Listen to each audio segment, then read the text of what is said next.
봉헌을 위한 33일간의 준비 제3장 성모님을 알고 사랑하기 제7일 마리아 공경의 필요성.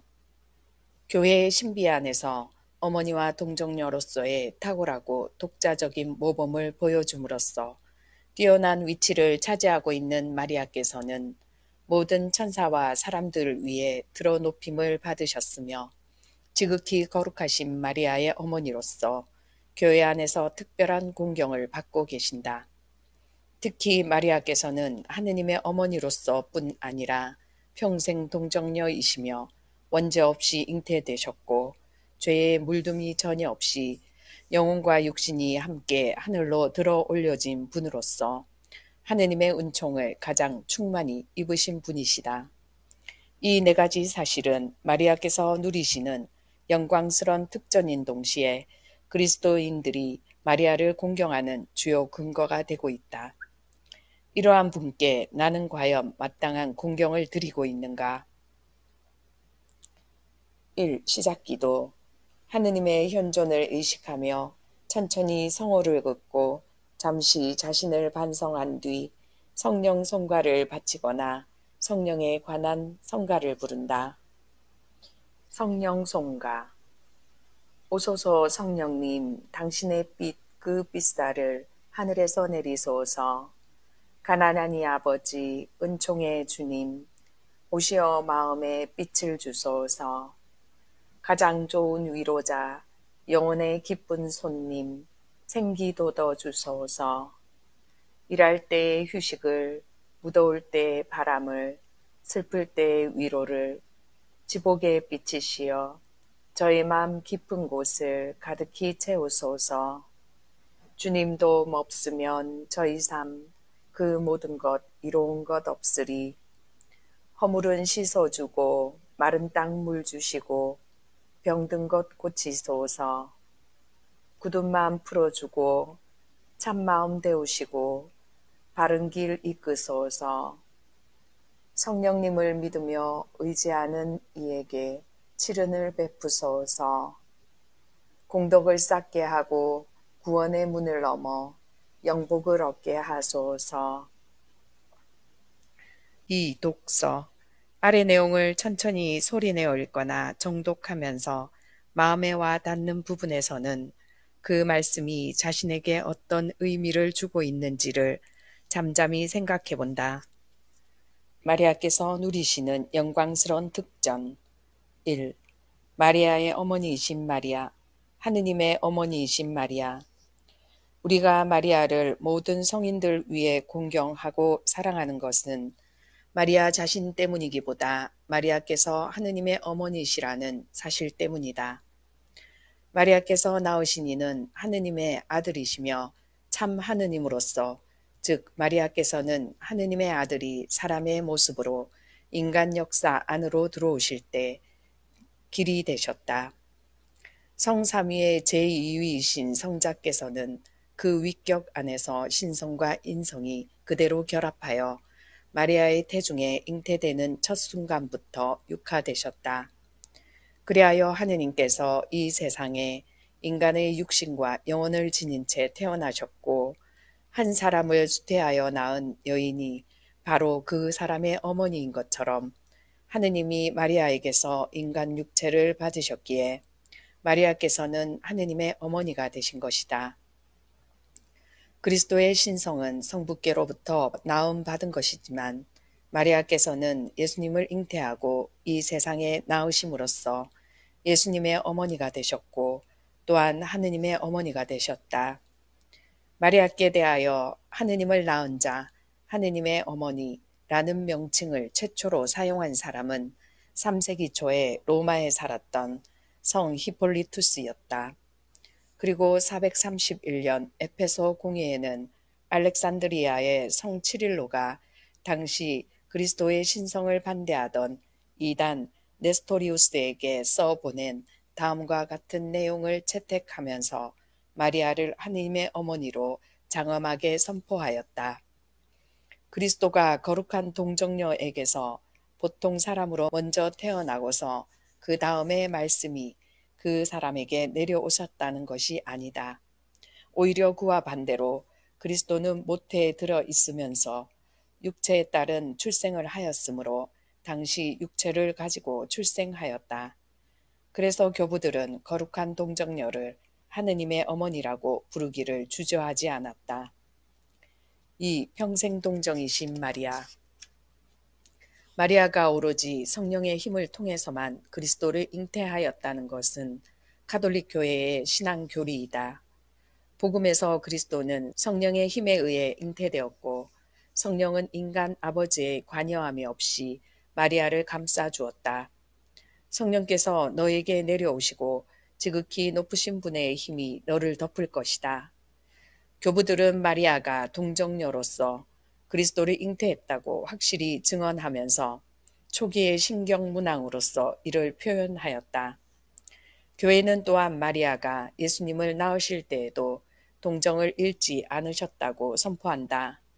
마리아는 동정성을 상실하지 않고 예수님을 잉태하셨던 것처럼 동정성을 잃지 않고서 그분을 낳으셨다. 그것은 기적적인 분만이었다. 하느님께서 인간의 몸을 빌려 인간의 모습으로 태어나셨지만 그분의 탄생은 이처럼 예외적인 탄생이었다. 성 아우구스티노는 이 사실을 이렇게 표현했다. 잉태한 동정녀, 분만한 동정녀, 아기 예수를 갖고 있던 동정녀, 아기를 낳으신 동정녀는 영원한 동정녀이시다. 오 인간이여, 무엇 때문에 이런 것에 놀라는가? 하느님이 사람이 되실 때라면 이 방법으로 나시는 것이 마땅한 것이다. 마리아에게서 나신 그분이 마리아의 바탕을 지으신 것이다. 마리아께서 당신 전 생애를 통해서 동정녀로 계셨다는 진리는 교회가 아주 처음부터 가르쳐온 신앙 교리이다. 마리아는 예수님을 낳으시기 전에도 도중에도 낳으신 후에도 동정녀이셨다는 점에서 이미 4세기에 마리아를 일컬어 평생 동정녀라는 명칭이 대중적으로 사용되고 있었다.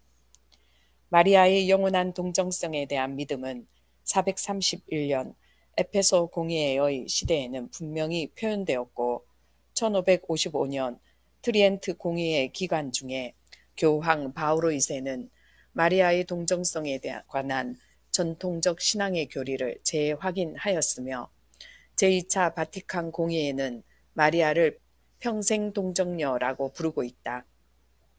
그리고 마리아의 동정성에 대한 이러한 믿음은 동정 그 자체보다도 다음 두 가지 진리를 내포하고 있다는 점에서 그 의미가 있다 하겠다.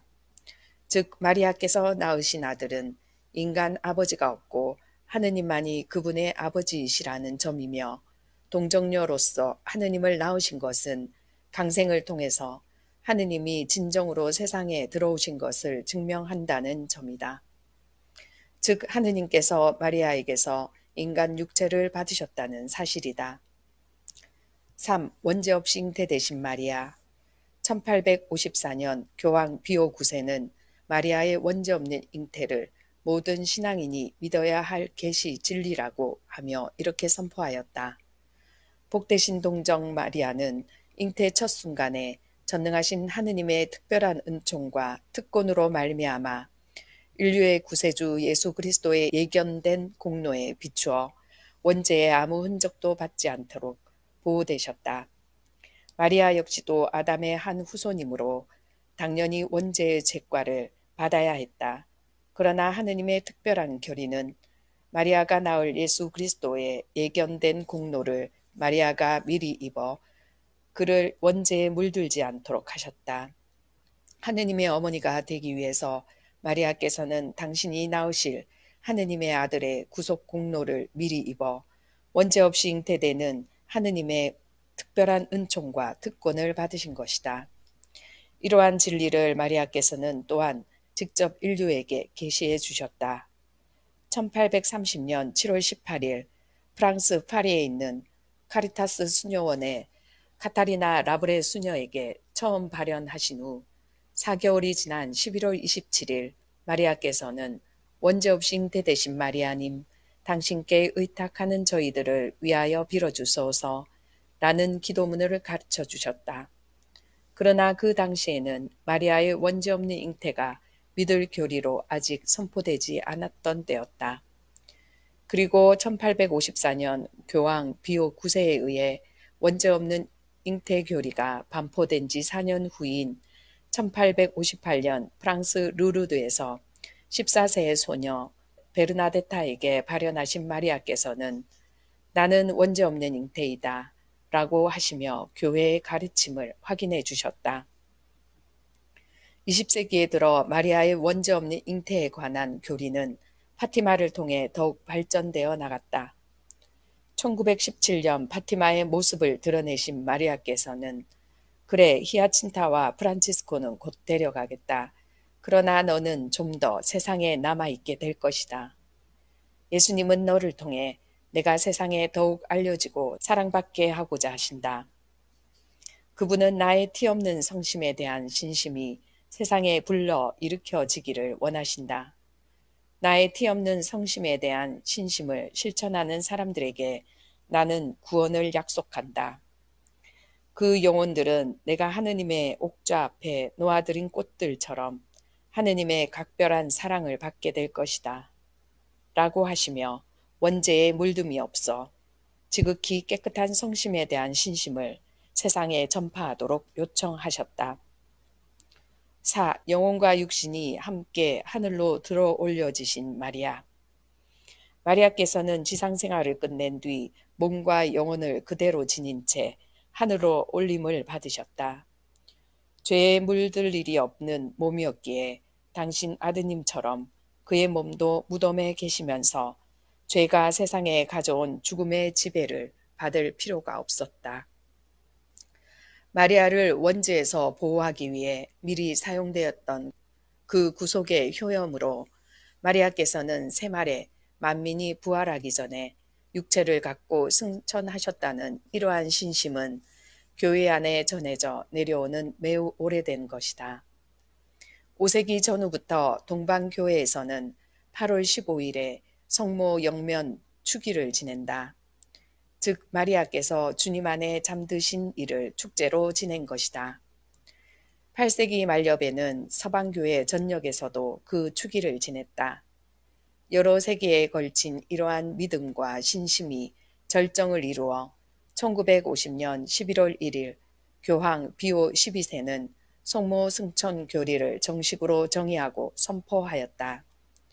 원죄 없으신 천주의 모친 평생 동정 마리아께서 지상생활을 마친 후에 영혼과 육신을 갖고서 천상 영광에로 올림을 받으셨다는 것은 하느님으로부터 계시된 교리임을 선언하고 선포하며 정의하는 바이다. 제2차 바티칸 공의에도 예수의 모친은 천상에서 이미 영혼과 육신으로 영광을 누리고 계심으로써 후세에 완성될 교회의 모상이며 시작이 되신다. 라고 하면서 마리아께서 받으신 특권과 각별한 은총을 재확인하였다. 실로 마리아께서는 하느님의 완전한 영광에 참여하고 계시며 우리도 또한 마리아처럼 그에 참여하도록 부름받고 있다. 마리아께서는 교회와 인류가 장차 천국에서 이루고자 하는 모든 희망의 모델이 되시며 확실한 희망의 표지로서 빛나고 계신다. 이 참된 신심 37에서 42양 37 이상에서 말한 것에서 명백하게 다음과 같은 결론을 내려야 한다. 첫째, 마리아는 하느님의 자녀들의 영혼을 다스리는 권리를 하느님으로부터 받으셨다는 것이다. 만일 그렇지 않으셨다면 영혼들 안에 당신의 거처를 정하지 못할 것이며 그 영혼들의 어머니로서 그들을 형성하고 양육하지도 못할 것이고 어머니로서 그들을 영원한 생명으로 인도하지 못할 것이다. 그리고 마리아는 또한 그들을 유산으로 받아 그들을 예수 그리스도 안에 그리고 예수 그리스도를 그들 안에 형성시키지도 못할 것이다. 또 마리아께서 당신의 덕의 뿌리를 그들의 마음속에 내릴 수 없을 것이며 은총의 모든 역사에 있어서 성령의 불가분의 협력자도 되지 못했을 것이다. 즉 하느님께서 특별한 은총으로 그 영혼들을 다스리는 권리와 지배권을 마리아에게 주시지 않았더라면 그 모든 것을 행할 수 없을 것이다. 이처럼 하느님께서는 당신의 독생 성자이며 당신과 똑같은 천주성을 지닌 아들 예수께 대한 권리를 마리아에게 주셨듯이 당신의 양자들에 대해서도 그 육신에 관련된 것뿐 아니라 그 영혼에 대한 지배권도 마리아에게 주셨다. 38. 예수께서 하느님으로서 또 구세주로서 하늘과 땅의 왕이듯이 마리아는 은총에 의해서 하늘과 땅의 여왕이시다. 하느님의 나라는 너희 가운데 있다 라고 한 것처럼 예수 그리스도의 왕국은 사람들의 마음과 영혼 안에 있는 것과 같이 마리아의 왕국도 사람들 안에, 즉 인간의 영혼 안에 있다. 마리아께서 아들 예수와 더불어 이렇게 영혼들 안에 있는 것이 눈에 보이는 모든 조물 안에 있는 것보다 더 큰 영광이 되심으로 우리는 성인들과 같이 마리아를 마음의 여왕이라고 부른다. 39. 둘째, 마리아가 하느님께 꼭 필요한 것은 아니었지만 그분의 특별한 뜻에 따라서 마리아는 하느님께 필요하게 되었다. 이렇게 하느님께 있어서도 마리아가 필요했다면 더구나 최종 목적에 도달하기 위해서 인간에게 필요한 것은 두말할 필요도 없다. 그러므로 마리아께 대한 신심은 다른 성인들에 대한 신심과는 달리 결코 우리 뜻에만 맡길 수 없는 훨씬 필수적인 것이다. 40. 학덕을 겸비한 예수회의 수아레조와 루뱅의 신학자 쥐스트립스와 다른 많은 교부들, 특히 성 아우구스티노, 에데사의 부제, 성 에프렘, 예루살렘의 성 치릴로, 콘스타티노플의 성 젤마노, 디마스쿠스의 성 요한, 성 안셀모, 성 베르나르도, 성 베르나르디노, 성 토마스, 성 보나벤투라 같은 성인들의 가르침에서 마리아 공경은 인간의 구원에 반드시 필요하다는 것이 증명되고 있다. 그리고 몇몇 이단자들까지도 복되신 동정 마리아께 대한 공경과 사랑을 가지지 않는다면 이는 심판받을 확실한 징조이며 반대로 마리아께 대한 신실하고 완전한 사랑과 신심은 구원받는 확실한 표지가 된다고 단언했다. 41. 신구약 성경의 상징들과 말씀들이 이를 증명하고 성인들의 말과 모범이 이를 인정하고 강조하였으며 또한 인간의 이성과 경험이 이를 가르치고 입증해주고 있다. 더구나 마귀나 악인들까지도 진리의 힘에 눌려 이것을 인정할 수밖에 없었다. 이를 증명하기 위해 내가 수집해둔 교부들과 학자들의 많은 문헌 가운데서 다마스쿠스의 성 요한의 다음과 같은 말은 이 사실을 잘 증명하고 있다. 오 거룩한 동정녀시여, 당신께 대한 사랑과 신심은 하느님께서 구원하고자 하시는 사람들에게 주시는 구원의 무기입니다. 42. 이 사실을 증명하기 위해 몇 가지 이야기를 인용할 수 있을 것이다. 그 중에서도 이것은 아시시의 프란치스코 성인의 전기에 있는 사실로서 어느 날 성인은 탈원 중에 하늘에 닿은 높은 사다리를 보았다. 그 사다리의 꼭대기에는 마리아께서 서 계셨는데 이는 마리아를 통하지 않고는 천국에 들어갈 수 없다는 것을 의미하고 있다. 또 한 가지는 도미니코 성인의 전기에 있는 것이다. 도미니코 성인이 카르카송 근처에 살던 한 이단자에게 묵주기도를 권장했었는데 어느 날 15,000마리의 마귀들이 마리아의 명령에 못 이겨 그에게서 떠나가면서 마리아께 대한 신심에 관한 중요하고 위로가 되는 여러 가지 진리를 얼마나 힘차고 분명하게 인정했었는지. 마리아께 대한 신심에 마귀들이 마지못해 찬사를 보내는 이러한 이야기를 기쁨의 눈물 없이는 읽을 수가 없을 지경이었다. 3. 묵상 15분에서 30분 마음에 와닿았던 말씀을 묵상하며 자신을 비추어 보고 주님께 도움을 청하면서 그 말씀대로 살아갈 것을 다짐한다. 묵상전 기도. 티없으신 동정 성모 마리아님, 당신은 성부의 선택된 따님이시고 지극히 정결하신 예수님의 어머니이시며 성령의 충실한 짝이시나이다.